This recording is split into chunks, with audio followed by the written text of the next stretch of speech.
Learn this single string warm-up and I guarantee that you're going to add a +5 to your picking speed, hand synchronization, and agility stats. Or your money back.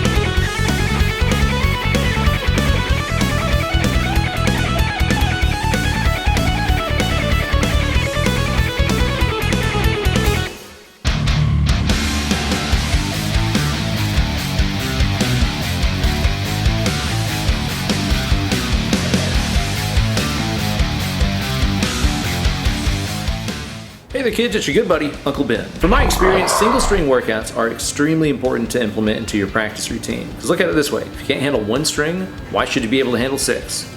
Or 7? Or 8 or 9? However many the kids are using these days. Whenever you hear sick shredders like YOLO Mouse Meat rip up and down those one string patterns, they typically involve shifting positions off of either the first finger or the fourth finger. The workout designed for you guys today uses both of those in one exercise, that way you can practice them all and become a more better shredder today. And you're definitely going to graduate more faster from pentatonic Padawan to Shred-I Night if you head on over to my Patreon page at patreon.com/Ben Eller Guitars. That's where you're going to find the guitar profiles, the practice tracks, the downloadable tab, and so much more cool stuff to go along with this video. For as little as $1 a month, you get access to all that cool stuff and more, plus an awesome community of hunks and foxes just like you. So don't delay, sign up today. Gear-wise for today's video, I'm playing this lovely Ernie Ball Music Man JP13 Joe Petrucci signature model. This is a 7-string, but don't let that bother you. I'm only using the high E strings, so just ignore the other ones. Just seemed like a good excuse to bust this thing out because it's so lovely. Playing that today through the Fractal Audio Axe FX3.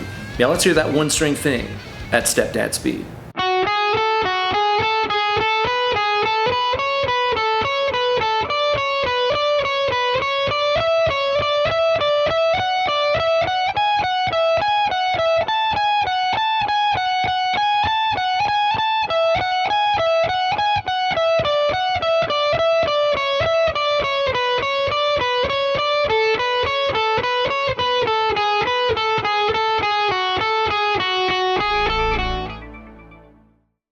This is using the F-sharp minor scale, and it's all on the high E string. You can take all these same positions and notes and move them around to a different string though, and I recommend doing that. So you can start this off maybe from this F-sharp note on the D string.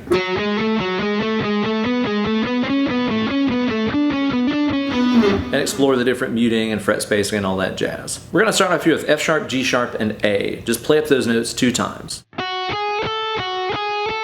Then we're going to start from the next note in the scale, the G-sharp. It's going to give us G-sharp, A, and B. This is what I think of as the first finger leading phrase that we're going to use throughout this. We're going to start with the first finger, we're going to shift positions off the first finger. So this is your left side of the hand dominant part. After this, we're going to change gears here and go to the little finger dominant side of the lick. Go up to the next note here, which is C-sharp, and play down C-sharp, B, and A. Then go up to the next note in the scale, which is your D right here, and play down those 3 notes. So again, starting on the 4th finger, moving positions on the 4th finger.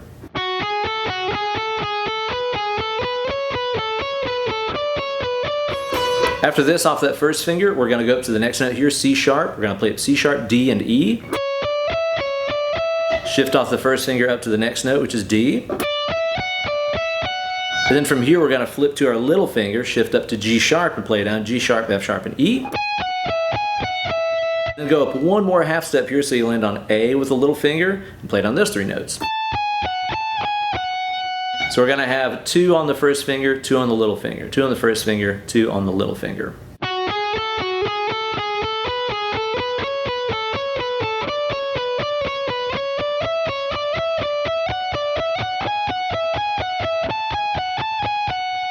After this, we're going to walk down the entire thing starting from the position that you're already in. So you end it on F sharp, and you're going to restart on F sharp. So there's a little break for the left hand. You got to watch your groove right here and not let it get away from you. But you're going to play up F sharp, G sharp, and A twice. Shift down here to E with your first finger. And then using your little finger, shift down here to F sharp. Little finger goes to E. First finger goes to B. First finger goes to A. Little finger to B. Little finger to A. So walking down will sound like this.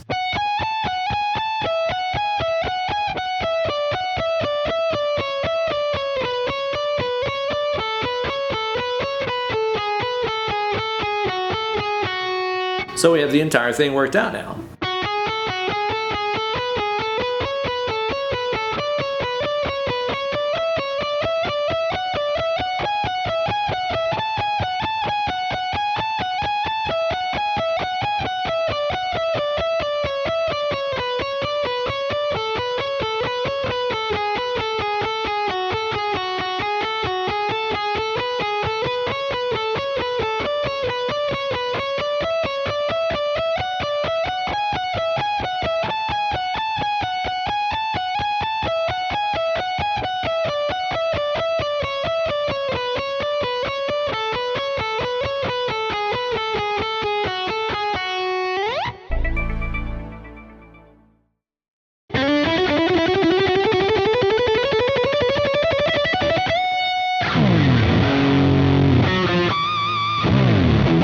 Now when you get those single string licks like that down, you really got to focus on making the position shifts as clean as possible with the left hand. Especially as you start bringing this up to speed, I want you guys to really listen for any slides that you're sneaking in. Because here's what we don't want to hear. Especially off the little finger, you don't want to hear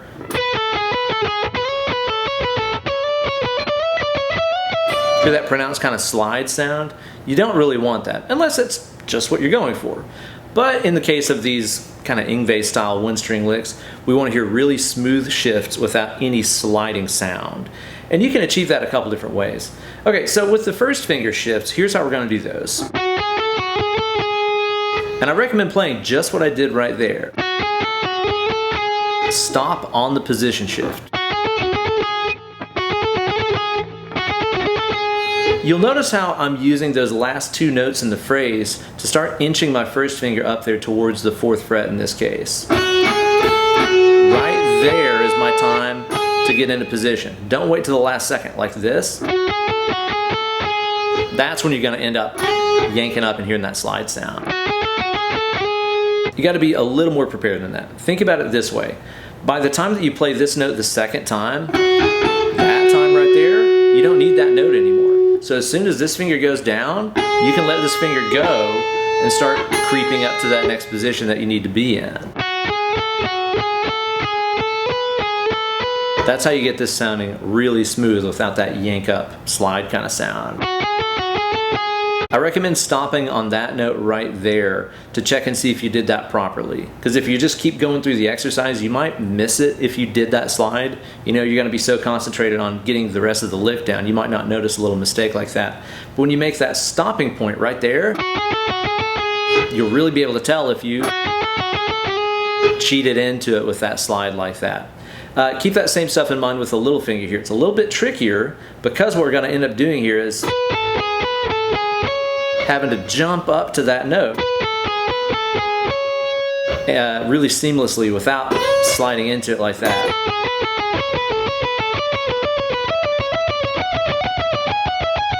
This is a challenge, especially down here on the lower frets because they're further apart, obviously. It's easier to get that slide sound there.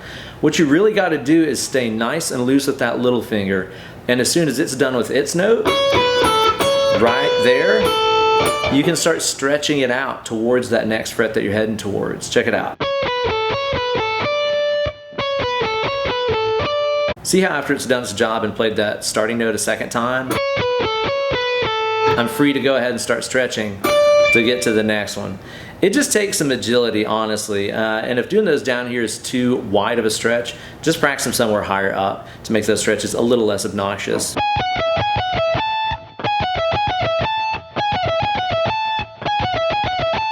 And find the fret that you're moving to with your eyes first.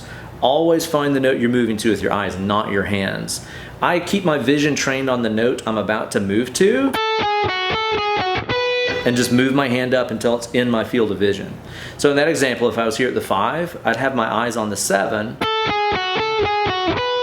I don't need to babysit this hand over here with my eyes and make sure it's not gonna wander off or something.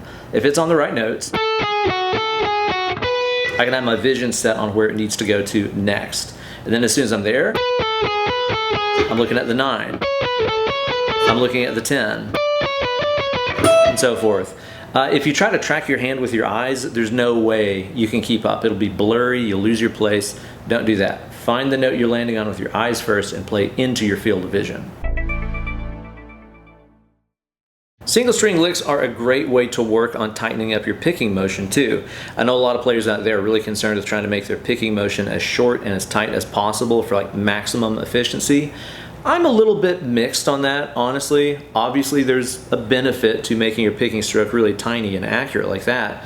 But then you see some players like Zach Wild who have gigantic pick strokes that are like visible from space, they're so huge, and clearly it's not slowing him down or making him less accurate. So take that with a grain of salt. But if it is something that you're interested in working on, I recommend using this piece of advice that I picked up from the incredible Rick Graham. Rick, I hope you're watching this video, man. You're a huge inspiration and obviously a God tier player. So thanks for this bit of information I'm about to give away on my channel. Check out Rick's channel and be sure to subscribe. He's phenomenal. But I saw some video years ago where he was talking about shortening up your pick stroke just by reframing your idea about what the pick is doing here and trying to make the pick stick to the string. Here's what I mean. Let's use a less obnoxious sounding open string like our G right here. You see what I'm doing right there? After I do the downstroke, I'm sticking to the underside of the string with the upstroke. After I do the upstroke, I'm sticking to the top side of the string as a downstroke.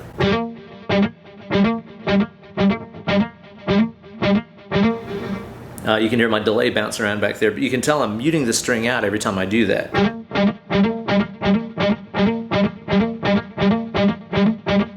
Whenever you train your right hand to do the sticky-picky approach, as I call it, you're going to be making like the shortest pick stroke imaginable because the pick is just attracted to the string and just sticking to it like that. You're not going to go through it and make big motions like this if you're using the mindset of go through and stick, go through and stick, go through and stick. Now if you're using too much of the pick, you're going to get that really big obnoxious chirp sound.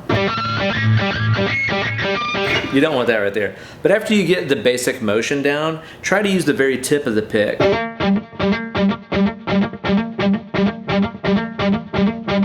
And get that muting the string for the shortest, smoothest pick stroke imaginable.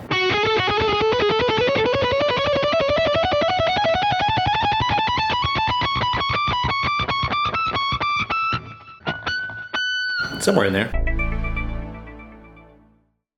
So there you go, guys, a great one-string phrase to get you hella agile, moving left and right across the neck like it was a dang old slip and slide in the backyard on a hot summer's day. Makes a great warm-up. It's also a cool phrase to add into your soloing for a little climactic run at the end of a solo. It's a pretty cool one to add into your repertoire.